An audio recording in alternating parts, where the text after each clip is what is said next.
Good morning. I hope you can hear me.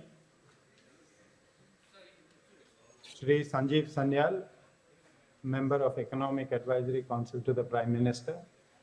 Shri Rajiv Kumar, Principal Secretary, DIT and Electronics, West Bengal Government. Shri Chandrasekhar Ghosh, MD and CEO, Bandhan Bank, President of the Bengal Chamber of Commerce. Shri Subir Chakravarti, distinguished guests, ladies and gentlemen. I'm in Bengal Chamber for inviting me to this Indo-Pacific Economic Conclave. Frankly, the timing of this event couldn't have been more prescient, coming as it does just after the successful G20 Leaders Summit held early this month in New Delhi. The various themes highlighted in the G20 declaration, in effect,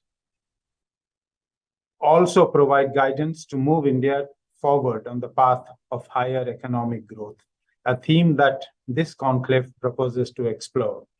Within this theme, I propose to share my thoughts on three drivers that are changing India's financial system today: the role of the RBI as a change agent, and flag certain concomitant risks.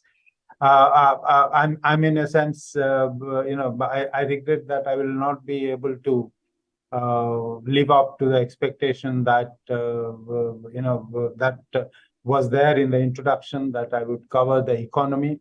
What I would try and do is cover largely digitization and its aspects, which have a huge bearing not just on growth but on inclusion. So my focus would be a little different. The first driver that I would try and focus on is digital public infrastructure, or DPI. One of the key elements of the New Delhi G20 Leaders Declaration refers to building a digital public infrastructure, which, among other things, is safe, secure, trusted, accountable, and inclusive, and which can foster resilience and enable service delivery and innovation. The defining feature of India's digitization is her DPI. This infrastructure is not only in terms of IT assets, but includes supporting institutional framework. Neither the IT platforms nor the institutional base has come into existence overnight. It was appreciated quite early on within the Reserve Bank of India, as well as within the government, that digitization needed focused attention. Accordingly, RBI took the lead in setting up institutions such as the IDRBT, the Clearing Corporation of India Limited, the NPCI, and the IFTAs to provide critical guidance and support not just to the Reserve Bank, but for digitization in the finance space. It is from these institutions that most of the critical IT infrastructure, Infinite, SFMS, ATM switch, UPI, etc., have evolved. The role played by these institutions and the platforms they created for digitization needs to be appropriately recognized. I can see Secretary of Economic Affairs, Mr. Seth. Good morning, Mr. Seth. So to continue, at the same time, government has been quietly and actively creating other critical digital public infrastructure, but for which the current levels of digitization could not have been possible. The presence of Aadhaar, a digital population scale identity with biometric features, was and is indispensable to most digital products. The government-led Jan Dhan scheme that universalized bank accounts was a necessary condition for digitization to take off. Other infrastructure like DigiLocker at the initiative of METI or account aggregator at the initiative of RBI promise to play an important role in future digitization. All of it was by the public sector.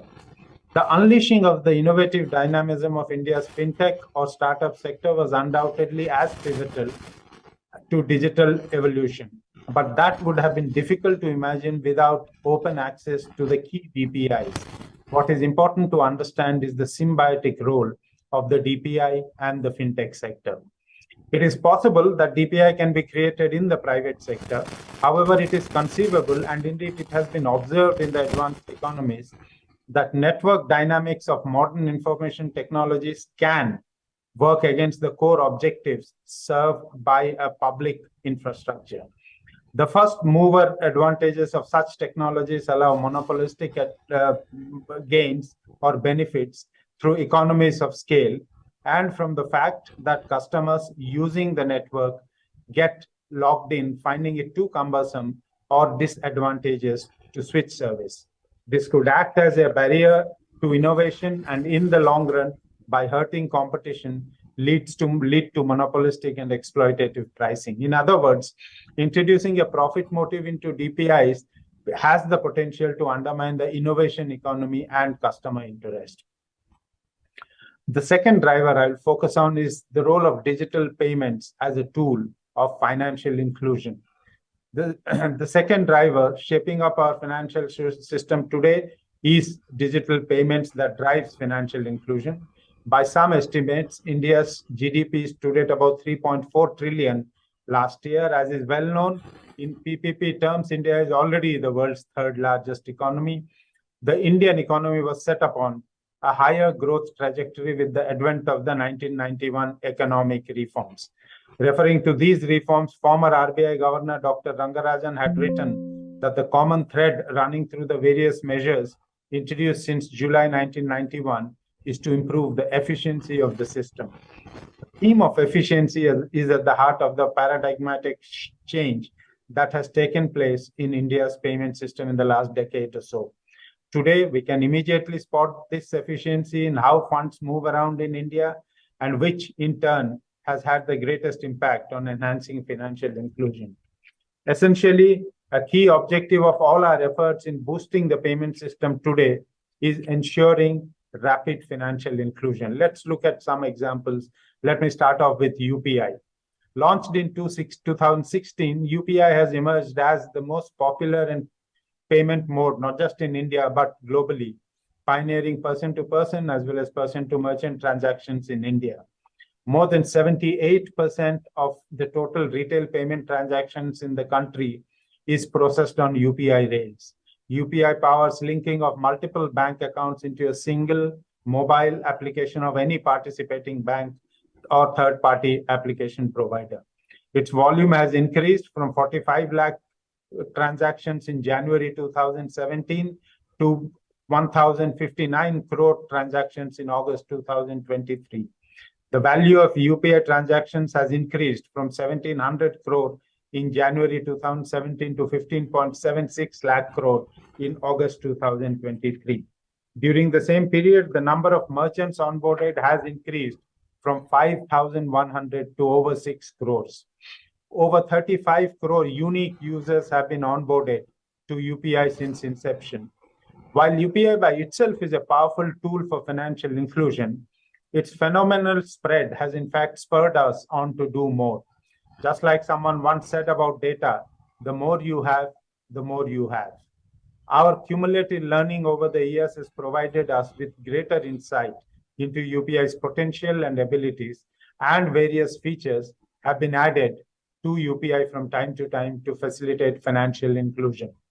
These include UPI 123 Pay, which brings users with feature phones within the fold of digital payments, linking of credit lines to UPI, which has the potential to transform access to credit, particularly for the underserved, and that enables users, even those not tech savvy, to initiate and complete transactions through natural conversation.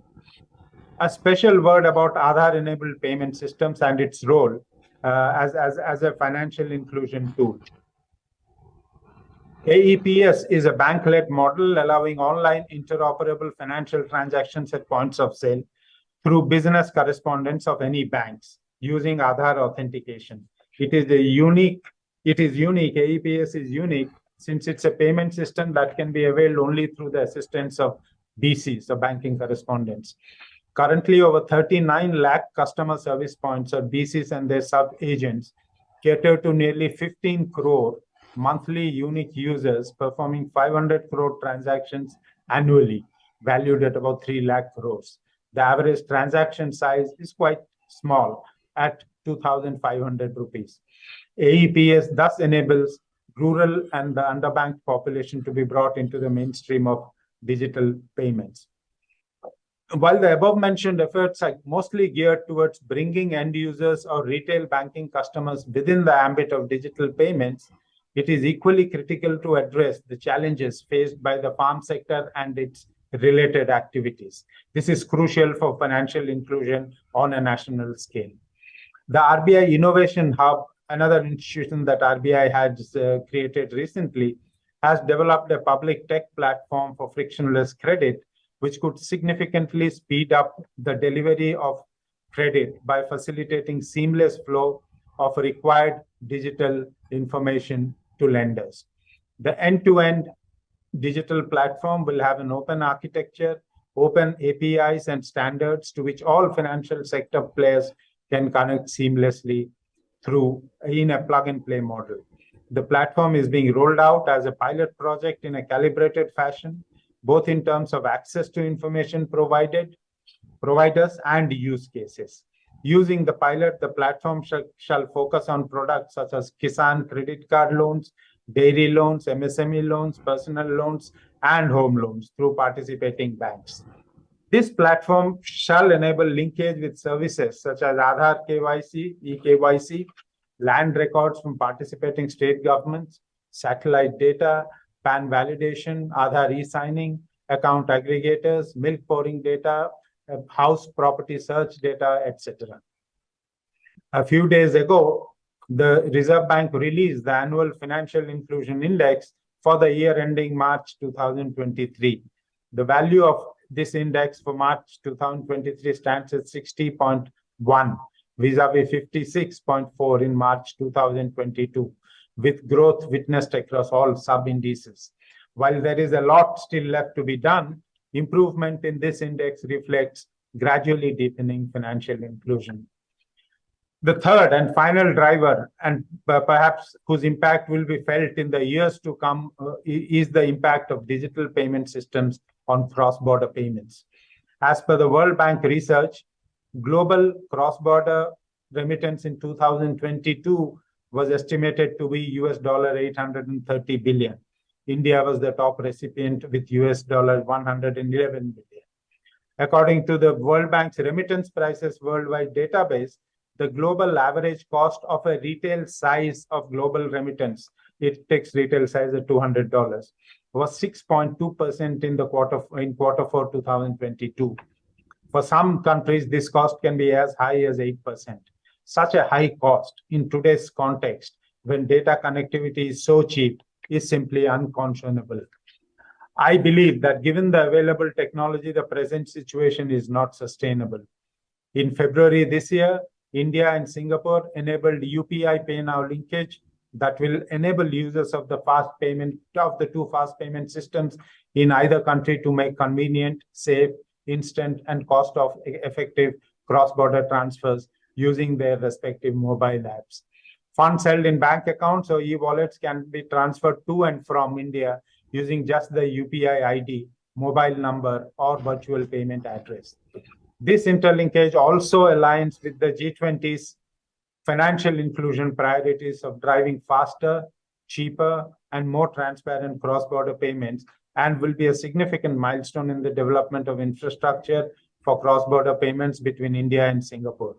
We have followed up on this in July by signing an MOU with the Central Bank of the UAE, among other things, cooperation regarding interlinking on mutual payments and messaging systems. We are in talks with some other jurisdictions too to make a material impact on the high cost of remittances. To address the challenge of high cost of remittances, CBDC, the central bank digital currency profile, potentially offers a very efficient solution.